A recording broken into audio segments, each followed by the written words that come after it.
into Cooking with Margie. I'm Eric Stafford. This is Margie Mansure, and we are here today with another great recipe. Now, we got a different location. We're somewhere else. Yes, we're in the Watauga office. We're up in the high country where there are lots of apples growing. Now, why is that? Because right now, they're renovating the kitchen that we usually do. So we're going to have a new set anyway whenever we get back. We will soon with a gas stove, which I'm very excited about. That's we're all very excited about, because I've never cooked with gas. So that'll be neat to me. That'll be new to me. Yes, I think you'll like it. So for today, we have this flat top stove that is very unresponsive. That I'm used to. We'll do okay with this, yes. So since we are up in the high country, we're seeing apples everywhere. The trees are full of them. So, you know, I like to think of ways to use apples this time of year. Yeah. So I thought, well, why not add apples to my pan-fried taters and onions? Oh, okay. I bet that makes a sweet treat. Well, we'll see. I've got a Granny Smith, which is more of a tart one. Yeah, it's a little sour. But yeah, once you cook apples, they typically do sweeten up a bit. They sweeten up, yeah. So I'm going to let you have the helm here. And I got an iron skillet. I haven't cooked with an iron skillet, so that's not in a while. Oh, I love iron skillets because they cook so evenly. Yeah. So I'm going to put in a couple of tablespoons of olive oil. Okay. And then we're going to start with our onions. So I've just roughly chopped these onions. Okay. Two medium onions. Okay. Which is about 2 cups for a medium onion. Okay. So about that size. So yeah, just stir those around. Now I have 3 potatoes. I just have these russet potatoes, and that made about 3 cups. I cut them into about 1/2-inch cubes. Yeah. I'm going to go ahead and put those in. I blanched these for 3 minutes. Do you ever blanched anything? I have, but it reminds me of a Streetcar Named Desire, because the lady's name is Blanche, and they yell her name a lot. Blanche, Blanche, Blanche. You know, you hardly ever hear that name anymore. Yeah, you don't hear. Yeah, that's one of those names like Marion. You don't really hear a lot of Marions these days. You do not. But yeah, blanching the potatoes have a lot of starch in them, and they can kind of burn in the skillet, and they take a long time to cook. They take longer than the onions. Oh God, the onions smell good already. Oh, they do, they do. You know, I always start with an onion. Yeah. Well, it seems almost every recipe starts with an onion. To me, it just seems that way. It does seem that way. That's because I love them so much. Oh, I bet you did with the cooking classes and becoming a chef. I bet that really did. They always start with onions, and they call the Holy Trinity onions, carrots, and celery, which almost everything starts with. Yeah. So, have I shown you a cool way to cut up an onion? No, show me a cool way to cut up an onion. I want to see that. All right, so we have our onion here, and I'm just going to take off that end opposite of the stem here. Okay. No, I'm sorry, that's the root. So you're keeping the root. I'm keeping the root. Okay. So it's always good to wash your onion before you cut it. And a lot of people don't do that. But you think about it, you're cutting into it, and whatever's on the outside of the onion, who knows what's on the outside of the onion, goes right into it. Whatever dirt from the field. Exactly. So I already washed this onion. Okay. Okay, so here we are. We have this end intact. Okay. So to make these really good chopped cubes, you go sideways. You hold it down, because I've cut it in half. Okay. And I'm going 2 times across this way. Being sure to keep your fingers out of the way, right? It's just on the top. Don't want to cut yourself. And then you're just going to go along. However, this is a very rough chop, so I'm not making it real small. Go across the top like that, and then just come on down. Oh, wow. And see how nice those pieces are? Yeah. And then it held together because you kept the root. Exactly. So it seems like mine slide all over the place. That's why I was saying that. It's so fast, and there it is. I've already got that half onion cut up. There you go. Yeah. So, little tricks. The more you cook, the faster you get. So it's not, you enjoy it more. And it's like when we had the chef that did the meat that come in from the meat place around here. What was that? Oh, right, Danny. Yeah, Danny the Shipley chicken Farms. guy did the chicken.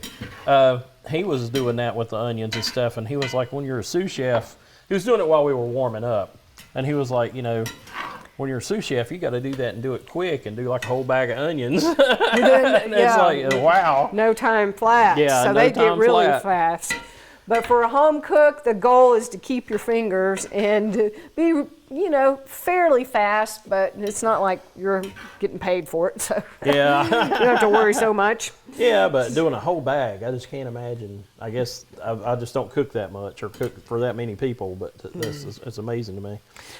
So right now, everything's toasting up a little bit. Our onions are getting clear. Yeah, that's the goal. We want it to get a little brown. Oh, okay. Because don't you like that brown, caramelized flavor? Oh, yeah. And so, like I said, we've got our Granny Smith apples. So I guess I'll go ahead and cut those up. Okay. And, some people, they just have apple cores that they use. Yeah. But not everybody has that. But that also leaves a little bit extra when you could get more from your apple, I think. Yeah, sometimes it doesn't go right in the center. Yeah. So I like to cut the apples just in quarters like that. Oop. Yeah. Ooh, hey, 3D. Just popped right out of there. Kind of popped that out of there. And actually, we could peel these. I think I'll leave some of the skin on, just see how that turns out. Well, and as a nutritionist, I will ask you this. You have nutrients in the peel. Absolutely. Of apple. So the nutrients, there's more nutrients in the peel. And let's see, I'll just cut it like that. Okay.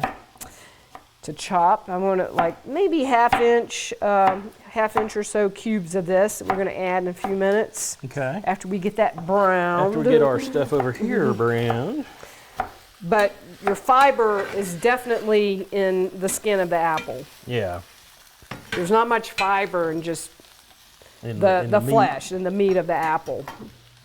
So anytime you can, it's better just to go ahead and go for the whole apple. Yeah. But I looked at the store last time I was there, and there were 8 varieties of apples. Yeah. And some of these growers around here will grow up to 100 types of apples.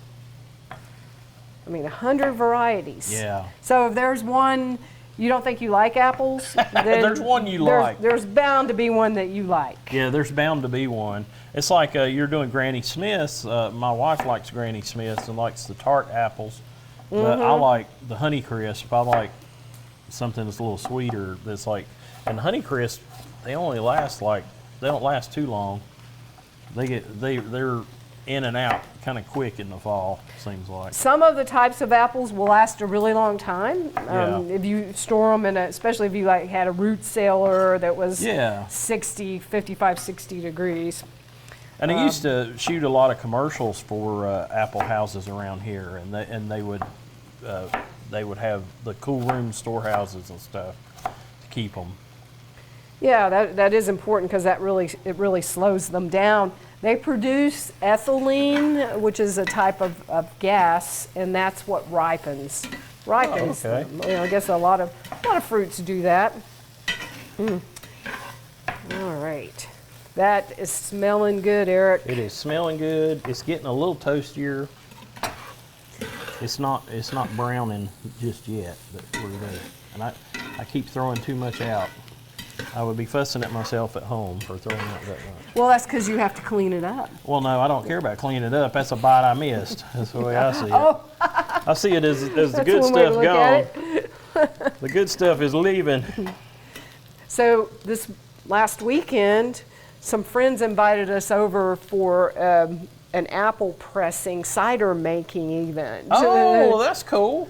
Yeah, they had this really old press that was from, I think, the early 1900s. And it was amazing. They really knew how to make things that lasted back then. Yeah, I had a friend post a couple of wooden paddles and some kind of things, and he was saying, if anybody can guess what this is, then I'll give them something. I don't know what he was going to do, but anyway, it was to make apple butter. It was the presses and stuff. But it looked like handmade, homemade tools to do it. But it looked like a lot of wooden spatulas to me. Oh. With like holes drilled in them and stuff like that. Wow. What it looked like. So it was kind of interesting. You know, I've never made, well, I think I tried one time to make apple butter. That's never been something, I know there are people who are true experts at that. Yeah, you know, when you cook apples and they're falling apart and they're just mush, cook them longer than that. Yeah. Cook them longer than that. Just keep cooking it. Just keep on going. So. But you put some fresh ground pepper in there. I did. So just fresh ground pepper to taste, salt to taste. Yeah. Of course. And another thing I'm going to add to this is some thyme. And thyme is relative, and it's still out there. I just picked this fresh thyme. But I've got this ground thyme that I'm going to use, and we're going to do 1 teaspoon. Okay. In our taters. In the taters. And I think that's going to go really nicely with the whole combination. Honestly. Oh yeah. Yeah. Oh wow! You can immediately smell that. And then we can use the fresh for our garnish. And that just smells fallish or something. It does, the smell doesn't of it? it. Yeah, it just gives you that fall feeling. Yeah. I think that's a good combination. Oh yeah. Loving that. So let's see. I'll let you get to work. Let's get to work here. Kind of see if I can get that to brown. Stuff's starting to burn. Get that working, Stafford. I like the brown, especially with the onions. Yeah, I do too. And then that's going to leave some brown in the pan, and I'm going to make a little sauce out of that. Oh, okay. So you're going to get that flavor off the bottom of the pan. Yes, I am going to do that. I don't want to leave that because that's always good. Yeah, that is what kind of gives stuff its special flavor, its taste. That's how we got gravy in the South. That's right? it. Mm-hmm. All the scraping pans and maybe some old cowboy coffee and get your little red eye gravy out of it. Yep. All right, so that's starting to brown a little bit. So I think what I'll do is I'll go ahead and take this out. Okay. So that I can deglaze my pan. And that's a chef's trick too, to make sauces. And clean your pan. Yeah? It does help clean the pan. It does. Yeah, if you ever have a pan that really needs to be cleaned and it's coated with something, you can heat it up and then put vinegar in it, and acid, and it will take out that the crust formation that you're trying to get rid of. Okay. So yeah, does that bother the cast iron if you do that? Is there different with cast iron? Just wondering. I've done it with cast iron before. Oh, okay. Yep. All right. So I turned it up a little bit. Now I have a cup of white wine. Oh, okay. And that's what I'm going to deglaze it with. For me, or just like to put in the dish? Just to deglaze the pan with there. Oh, okay, Don't get excited. Okay. That too. See how that works? Oh, okay. So yeah, I'm just going to get those pieces up. And now that's going to cook that alcohol off. Yeah. And it's going to leave us with some good flavor. Cool. So I'm going to let that cook down a little bit. Okay. Another thing is, if you didn't have any wine in your house, you could use apple cider for this. Oh, okay.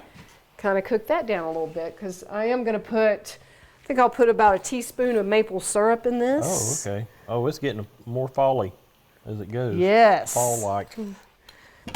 It seems like cinnamon, apples, and pumpkin. Those are our fall Oh, yeah. obsessions, right? Oh, yeah. So I'm turning that to high. We'll see how long it takes to respond. Okay. And Respond it will. you know, these potatoes are also nutritious for us. Yeah. Just like the apples, but a lot of times they get a bad name. Oh, yeah, because everybody thinks of starch and carbohydrates and that stuff.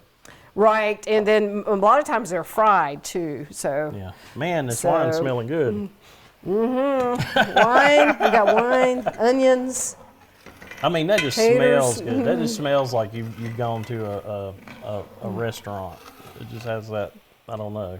They often cook with wine. They just Yeah. don't mention it because it does add a lot of flavor. Yeah. But the potatoes, they have a lot of potassium, Oh, yeah. just like a banana, actually. Oh, okay. So they can help balance out your blood pressure, Okay. which is a good thing because the majority of adults at a certain age, they wind up getting high blood pressure. Yep. So It'll come. The old man will come after you somehow. yep, guess so. That's one way to look at it. Old man death riding up quick. Slow and painful. Slow and painful.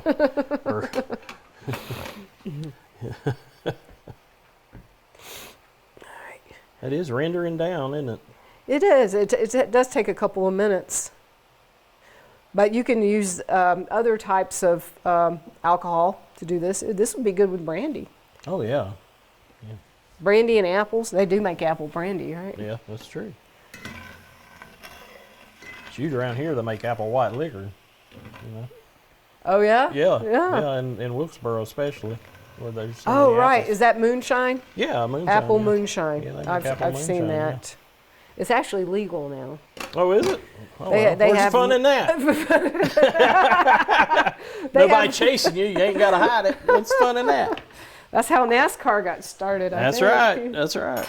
Jimmy Johnson running moonshine. So Where it all began. that's where it all started. And now look at them. They're rich. Yeah. NASCAR racers. All right, that's cooked down a good bit. Now, you know, you can always add more flavor with butter. Always. Always. So I'm going to put about a tablespoon of butter in that. Okay. So it's turning into a nice little sauce, huh? Oh yeah. But it smells so good with the wine and the onions and the you know, the remnants on the pan there that, you know, I mean, it smells delicious already. You got a little thyme in there. Yeah. You could, rosemary would be good too. Oh yeah. All right, so I think I'll go ahead and add the apples. Okay. They don't take near as long to cook as the potatoes.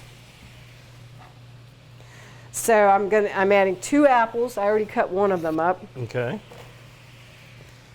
It doesn't take long for them to brown, does it? No, it doesn't. That oxidation. Yep. But then when you cook them, you'll never notice. Yep. It'll be cooked and done. Yes. But it is amazing how people, like, you know, kind of freak out when apples start turning brown. But I mean, it don't take them long. Once you cut it, it'll. One thing you can do is dip them in orange juice, Oh, okay. and that will, the vitamin C with that will keep that from happening. Oh, okay.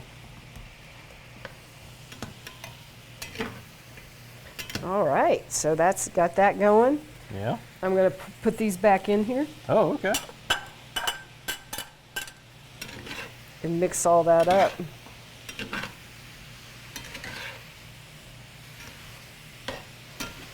Can you smell the butter now? I can.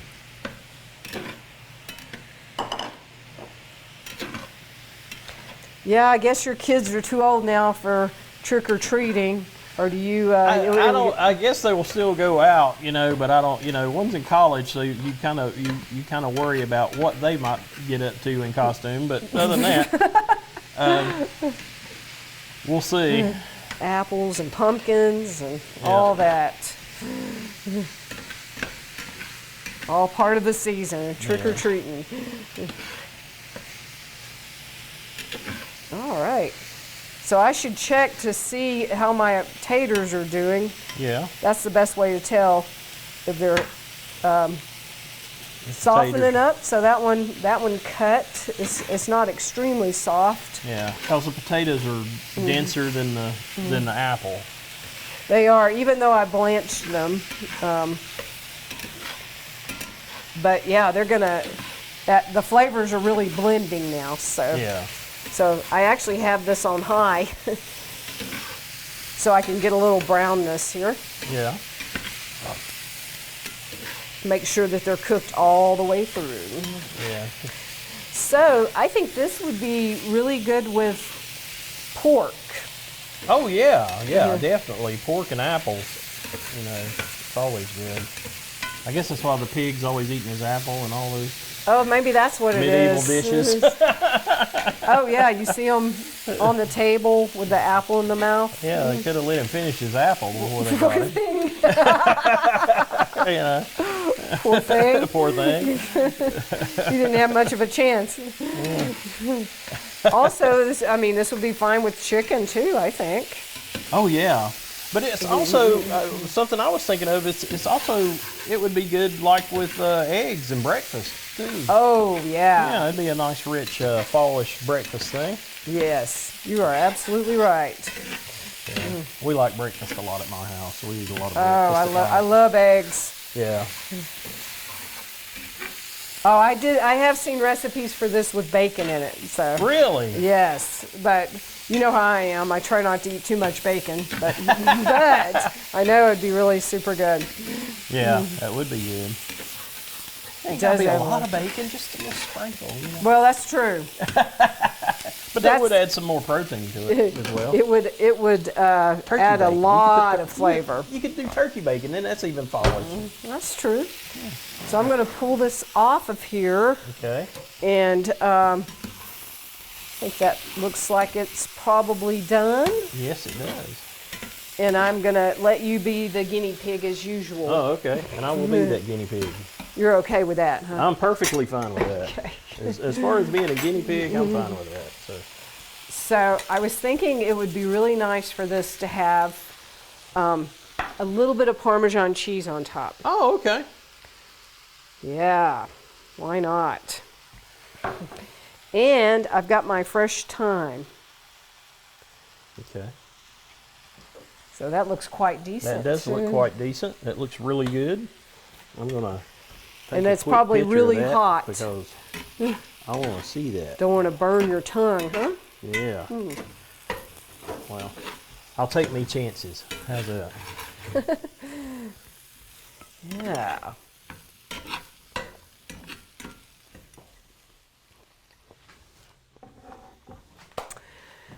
Well, It's really good. I can see your eyes watering. It's pretty hot. No, it's not that hot, but it's all right. But I was trying to, get a good bite of apple. Right, it there, helps to too. get the apple in each bite. Yeah. And I think that the cheese is optional, but But I like it too. I like cheese the is always cheese. good with Yeah. with apples I love Parmesan and cheese. potatoes. But it's hearty in and of itself without having the meat or anything.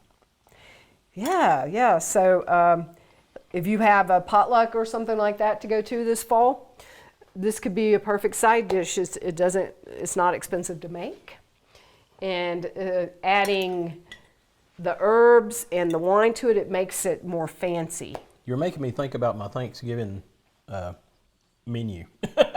Yeah. Because that would be would really be- good with this. It would be something other than just mashed potatoes, right? It's just a little bit jazzed up. So, I'm too busy eating, so I can't talk. well, I'll let you eat. I'm really glad that you like it. Yeah, love it. And I hope that this recipe inspires you to use apples in whatever way you see fit. But yeah, this one's a lot of fun. So I hope you try it.